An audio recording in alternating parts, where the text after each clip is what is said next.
Oke, sekarang kita beralih ke pembahasan ketiga, pembahasan terakhir mengenai dampak dari penyerangan Israel terhadap negara-negara Islam kepada hukum bisnis internasional. Ada nggak sih dampaknya dari penyerangan-penyerangan Israel, genosida-genosida dan pelanggaran HAM itu terhadap perekonomian di internasional? Nah, misal kita ambil contoh di Indonesia gitu, ada nggak terdampak dari penyerangan Israel itu terhadap produk-produk yang terafiliasi oleh Israel gitu misalnya? Oh mungkin yang dimaksud kayak seperti produk yang kayak boykot ini satu produk itu. Oh ya, sebenarnya ada yang produk di boykot kayak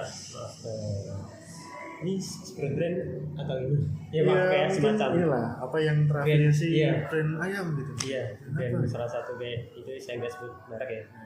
Jadi itu mungkin maksudnya di boykot kayak gitu kan agar karena itu salah satu sumber dana keuangannya Israel kayak gitu. Mungkin maksudnya seperti itu. Tapi sebenarnya kayak gitu ada dampak negatif buat negara kita sendiri sebenarnya. Jadi ada dua sisi sebenarnya. Menurut saya sih itu bagus untuk maksudnya bagus untuk negara Israel biar gak ada ini kan masukan buat ini biaya.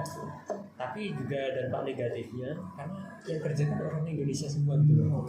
Jadi yang saya rasa ini nanti kalau di boykot dia sampai otomatis kita banyak lagi angka pengangguran kan gitu. Berarti memang terkait perihal boykot produk Israel ini ya plus minus ya. Iya, plus minus. Plusnya itu ada dukungan moral untuk orang-orang Palestina, warga Palestina, tapi sisi negatifnya ya kan karena di Indonesia katakanlah ya.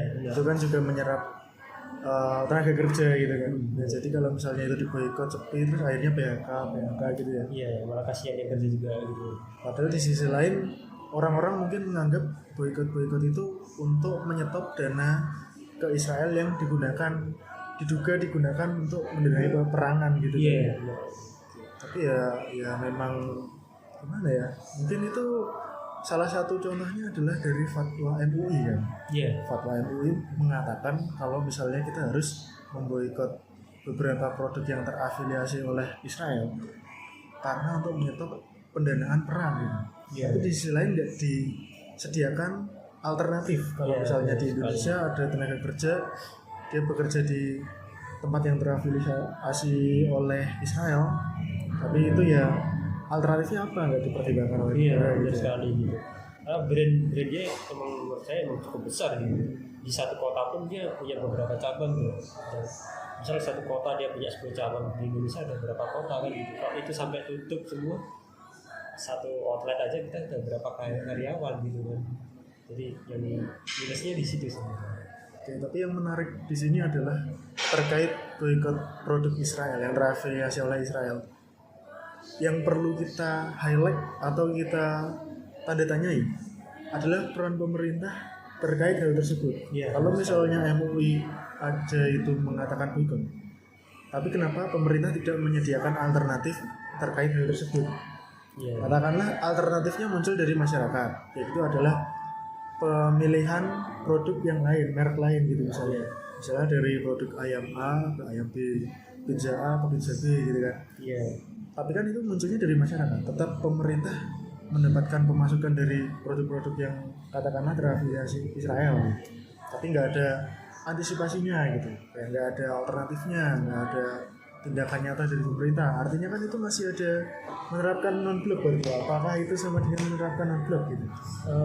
Menurut saya sebenarnya Indonesia masih menerapkan non-blok ya.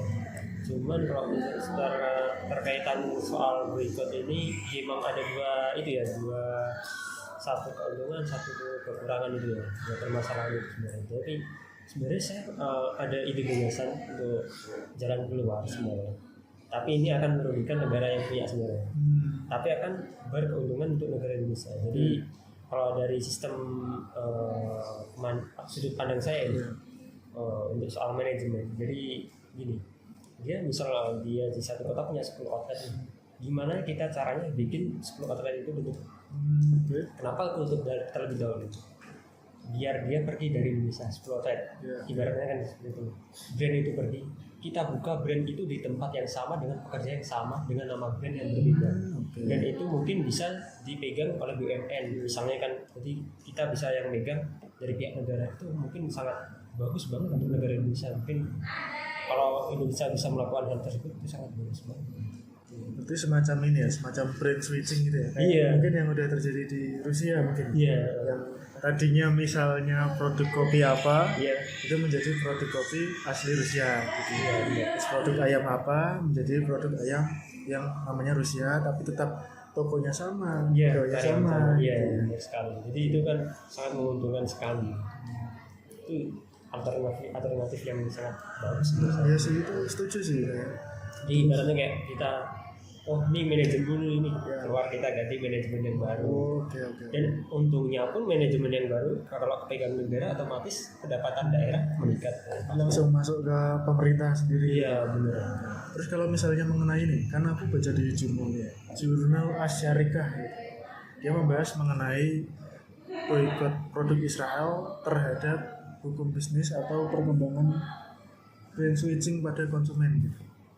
Nah, kalau misalnya nih kita melakukan brand switching kayak gitu tadi kan, berpindah dari brand satu ke brand lain, tetap memungkinkan nggak misalnya brand tersebut akhirnya nanti tutup, tapi di sisi lain muncul yang baru gitu, mungkin nggak? Menurut saya itu mungkin banget bisa, karena otomatis gini kan, kita mendirikan suatu usaha kan kita juga ada pasarnya. Ketika brand A ini kita tutup dengan produk A ini tutup nih, otomatis kita sebagai warga nih pengen datang ke A, kok tutup nih, kemana nih? Terbitlah brand B dengan produk yang sama dengan brand A. Otomatis orang yang ke A ini, oh ternyata sekarang belinya di sana. Jadi ibaratnya kayak pengalihan pasar aja sih. Jadi nanti lama-lama kayak terbiasa gitu. Iya, itu juga bisa. Karena sama aja produk yang disediakan sama, Iya, benar. nah hanya beda merek gitu aja. Iya. Sebenarnya kaitannya agak terpisah lah ya antara yang kita bahas mengenai tadi Iran Israel yang tentang hukum, Iya. tentang hukum internasional. Ini lebih bergeser ke bagian ekonomi gitu ya, karena kan Iya. menyangkut mengenai pasar, mengenai demand, supply gitu ya. Iya. Tapi kalau dengan demikian nih, misalnya kita sebagai orang Indonesia tetap membeli produk tersebut, itu menurutmu gimana? Apakah ya nggak boleh lah karena kita harus solid ke Palestina, harus Iya. membuat itu tutup, atau ya boleh-boleh aja orang masing-masing gitu. Ya, menurut saya sih itu masing-masing pribadi orang ya. Karena pemikiran orang pun juga berbeda. Kalau saya bilang kamu nggak boleh beli di sana, itu pun saya akan sangat disalahkan. Kalau saya bilang kamu harus beli di sana, juga ada pihak yang oh itu kan produknya ini, janganlah kamu beli. Pasti ada yang seperti itu. Jadi kalau di sini saya sifat saya untuk netral ya, karena saya mengamati dampak positif sama dampak negatifnya. Kalau misal itu tutup sekarang, kita belum ada pengalihan, takutnya nanti karyawannya itu kemana gitu. Jadi untuk mendukung tidak, untuk menolak pun juga tidak saya. Ya. Jadi netral ya, karena itu Iya. kan memang tergantung oleh selera masing-masing gitu. Iya, benar. Jadi kita juga nggak bisa memaksakan karena ini berkaitannya dengan ekonomi ya, Iya. nggak berkaitan dengan hukum. Juga mungkin ada kaitannya juga antara, kan kita tahu sendiri kalau di Israel itu terbagi juga menjadi dua kubu kan. Iya, Ada kubu ultranasionalis yang memang itu setuju banget sama Netanyahu gitu, Iya. yang melakukan pelanggaran HAM dan genosida dan lain-lain. Tapi di sisi lain juga ada warga-warga Israel yang menentang itu, malah membela warga Palestina yang dizalimi. Jadi memang kita nggak bisa mengecap suatu negara itu sebagai negatif semuanya. Memang karena itu ulah dari kelompok tertentu gitu ya. Mungkin sama seperti kalau dibalik polanya adalah Israel yang tidak menyukai Hizbullah, Hamas dan lain-lain. Iya. Tapi yang dia salah adalah dia malah melakukan penyerangan ke negaranya Benar sekali. dengan alasan untuk memusnahkan itu gitu. Padahal harusnya kan tepat sasaran ke pihaknya yang teroris ya teroris, harusnya nggak karena ke warga, ke anak-anak gitu. Jadi mungkin kalau kita mau membalas itu ya balaslah dengan orang-orang yang salah melakukan pelanggaran HAM, melakukan genosida gitu ya. Jadi kalau misalnya kita melakukan boikot atau ya itu kurang efektif kali ya. Iya, kurang efektif. Terus terkait Israel lagi nih, pada hukum perdagangan internasional, aku pernah baca di suatu literasi gitu ya, mengatakan bahwa Indonesia itu tidak mengakui kemerdekaan Israel gitu ya. Iya Kan sejak zaman Soekarno dulu ya, presiden pertama kan. tapi di sisi lain juga melakukan perdagangan ekonomi, perdagangan barang-barang dengan Israel. Kayak misalnya contohnya adalah alat-alat pertanian dan juga teknologi-teknologi tertentu.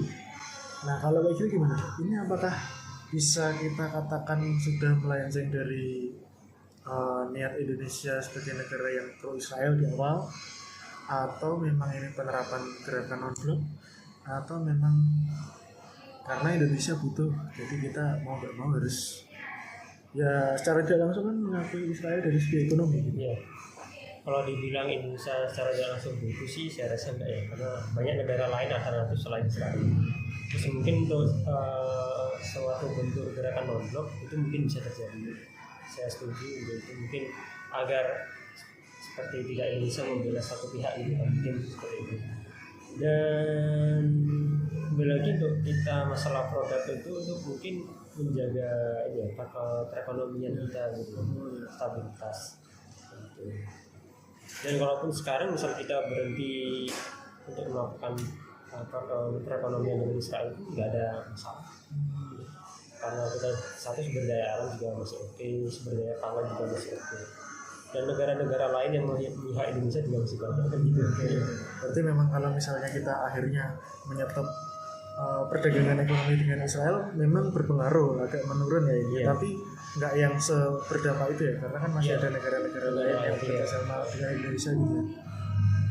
Kemudian terkait perbisnisan ekonomi juga nih antara Israel dengan Indonesia gitu misalnya. Kalau misalnya kita melakukan suatu pengiriman bantuan, ya, kan kita biasanya Indonesia mengirimkan bantuan kemanusiaan ke Palestina kan. Tapi waktu itu pernah ada di berita dicegat oleh IDF atau tentara Israel gitu. Sehingga bantuannya itu nggak masuk ke masyarakat Palestina selama beberapa minggu gitu. Nah kalau seperti itu gimana menurut?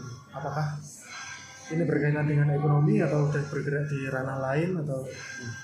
Itu suatu kesalahan besar ya bagi Israel untuk melakukan penyegatan, karena ini bukan masalah untuk perang lagi, tapi ini kembali ke kemanusiaan gitu. Kita melakukan perbantuan itu karena ada negara yang membutuhkan kita gitu. Kita udah bantu logistik, tapi ternyata di sana ada penyetopan itu ya. Itu sangat suatu hal yang salah besar, sangat tidak manusiawi menurut saya gitu. Karena itu ini ya, kita bantuannya untuk manusia, untuk kemanusiaan, di samping dari pembahasan mengenai hukum, mengenai militer, mengenai ekonomi, ya untuk aksi kemanusiaan, tapi malah dicegah gitu. Makanya itu bisa dikatakan sebagai Israel melanggar hak asasi manusia, karena terlalu berlebihan dan mencampur adukkan antara pihak-pihak yang boleh diserang, yang dikatakan sebagai lawan seperti yang dia anggap adalah Hamas, Hizbullah dan kawan-kawan, tapi dia juga menyerang wanita, anak kecil yang mana itu harusnya dilindungi di hukum internasional. Oke, mungkin kurang lebih gitu ya terkait pembahasan mengenai yang udah kita bahas di video terakhir ini mengenai dampak Israel terhadap hukum bisnis internasional, yang mana sebelum-sebelumnya kita juga udah membahas mengenai Israel dan Iran dan juga Selat Hormuz di awal. Nah untuk itu ada nggak closing statement yang mau kamu sampaikan terkait pembahasan kita di video-video ini atau video sebelumnya? Oke, untuk sebagai yang penonton ataupun yang sudah menonton percakapan kita, hanya saja mengingatkan ini hanya pembahasan kita berdua atau anggapan-anggapan dari kita. Kita nggak ada untuk melakukan provokasi ataupun hal-hal yang tidak diinginkan. Jadi kalau memang ada kesalahan kita mohon maaf ataupun kekeliruan juga. Kalaupun mungkin ada masukan atau sesuatu hal yang ingin disampaikan pada kita, mungkin bisa komen juga sih. Ya. Silakan untuk komen, menambahi dan menanggapi lah di bagian kolom komentar, sangat dipersilakan. Demikian pembahasan Brand Series kali ini. Kami mohon pamit dan terima kasih.